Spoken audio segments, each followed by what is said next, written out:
This is the big benefit of a universal philosophy. It says it applies to everybody. Well, looks that doesn't, 205 or 206 countries in the world. And you've got something that applies to everybody. That's a bit strange, isn't it?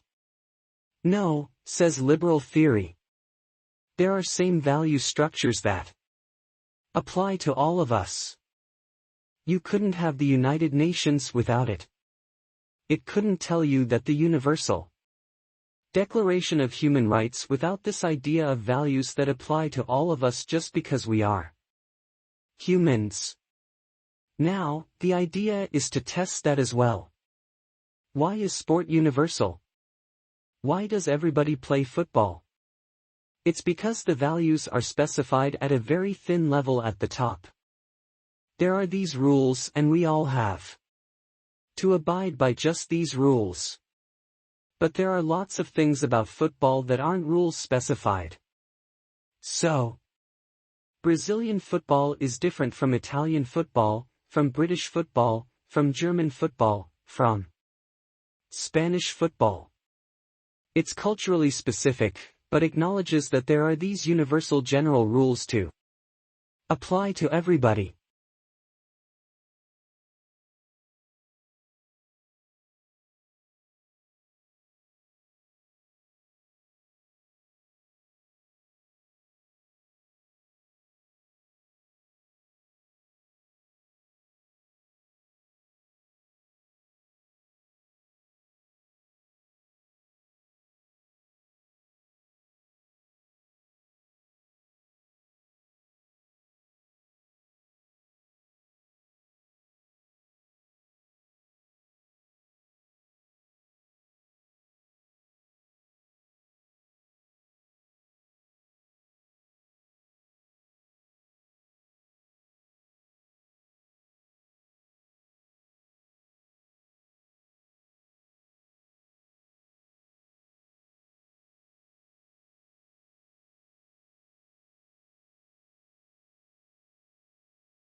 The wind turbine is a device that converts wind into mechanical energy, which can be used to power various devices such as water pumps or electricity generators.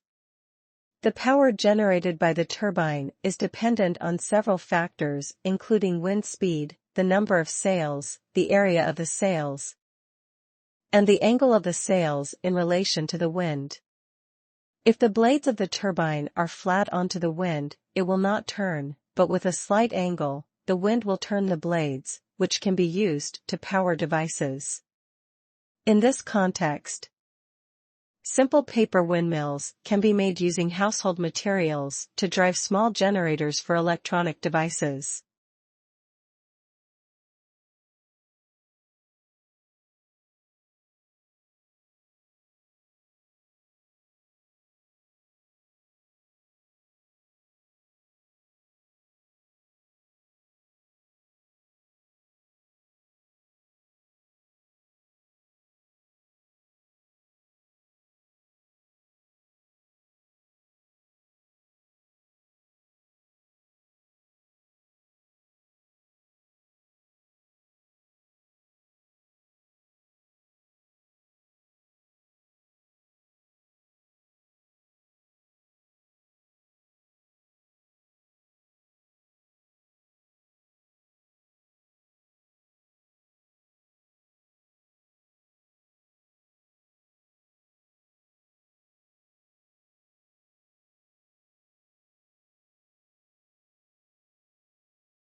Can we never get to absolute zero? What a wonderful question. I wish I had a wonderful answer to go with it. Here is the problem: there is actually a law of physics called the third law of thermodynamics, that says you cannot get to the absolutely zero, but we don't really know it's true, but we are pretty sure it is for the following reason: every time you think of some way of cooling something down a little bit, it means you try to get energy out of that thing and make the temperature lower. Well, if you can get energy out, usually there is a way that the energy can go in as well. And that always means there is a competition between taking the energy out and putting the energy in. Now you can try to make it so you are favoring getting energy out, but you can't completely stop the energy from going in, and that means you might be able to get colder and colder, but you won't be able to get all the way to absolute zero. Could we go back to my PowerPoint? Because I think that one of these slides will illustrate that point a little bit better. Yes, here, remember the logarithmic thermometer?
In a survey of over 100 CEOs who had recently undergone an acquisition or merger, they were asked which areas of their activities required the most integration effort. The majority response, provided by 58% of those surveyed, was that information technology posed the greatest challenge and demanded the most work. This is not surprising given the complexity of many IT issues and the significant impact that any changes in IT can have. The crucial factor is how efficiently and expeditiously IT integration can be accomplished, as there may be serious consequences if it is not done correctly. The other two areas that require significant attention, sales, marketing, and business development on one hand and financial management on the other, were both chosen by 49% of the respondents.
Today, we will talk about how earthquakes are related to the cracks in the Earth's crust.